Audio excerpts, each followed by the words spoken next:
Willie D Live. What's up, family? This is a wild, wild west story. It caught my attention because I fly a lot, and the thought of what might happen or what I would do if the plane had maintenance issues, if there was a point where it seemed like it was inevitable that the plane would crash, what would I do? And I know a lot of you who have flown have had that thought at least once or twice. But here Picori has lived through the worst nightmare of anyone who's ever set foot on an airplane. Just 12 at the time, she miraculously survived after the Yemenia Flight 626 she was on crashed into the Indian Ocean with 153 passengers on board. Bahia, now 27, was traveling to her grandfather's wedding in the Comoros with her mother when things went wrong, earning her the nickname the Miracle Girl. The duo had boarded the Airbus A310 plane operated by the flag carrier of Yemen. Suddenly, in the middle of the night, the passenger plane crashed into the dark ocean just moments before it was set to descend on Moroni on June 29, 2009. Only Bahia survived the deadly plunge, but her survival was a close call as the girl, who could not swim, clung onto debris in the water for 13 hours. Unlike many other crashes with mass fatalities, Picori has been able to share some insight into what happened that traumatic night. Let me tell you something, fam. I've oftentimes thought about what I would do in an emergency situation where the plane is going down. I'm cognizant this thing is going down. Or what would happen? Would I even have time? What would I be thinking about? And if I were to survive, what type of quality of life would I have? Would I have any quality of life at all? Anything substantial?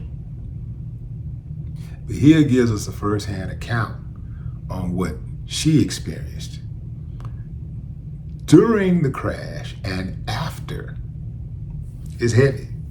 In May of 2022, she testified in a trial against the airline in France, where over 100 family members and friends of victims attended. Heady. This is what she said.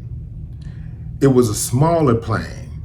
There were flies inside and it smelled strongly like a bathroom.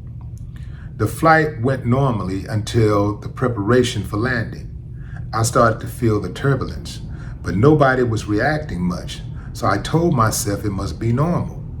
But then she felt something like an electric shock go through her body. There's a black hole between the moment when I was seated in the plane and the moment I found myself in the water. She woke up in the water in the middle of the night, confused and weak from the shock. While clinging onto the largest piece she could find, Bahia didn't see how she was going to get through this. She tried to climb on top of the debris, but she lacked the strength. She said that voices around her were calling for help in Comorian. The girl cried out a bit, but without much hope, because there was nothing but water around her and she couldn't see anyone. She said, I ended up falling asleep while holding on to the plane debris. When she woke up, she could see the coast, but the water was really choppy. Incredibly, the then 12-year-old Bahia managed to hold on, thinking of her incredibly protective mother until a rescue boat arrived 12 hours later. The full scale of what happened to her hadn't dawned on her until later at the hospital. She thought that she was the only one who had fell through. But a psychologist who showed up at the hospital later told her she was the only survivor. And you can imagine how that went. But here, Picori.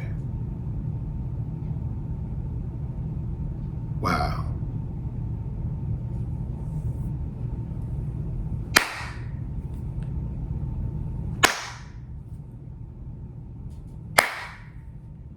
I ain't got no problem with that. Man, they got that nickname right. The Miracle Girl. No more talk.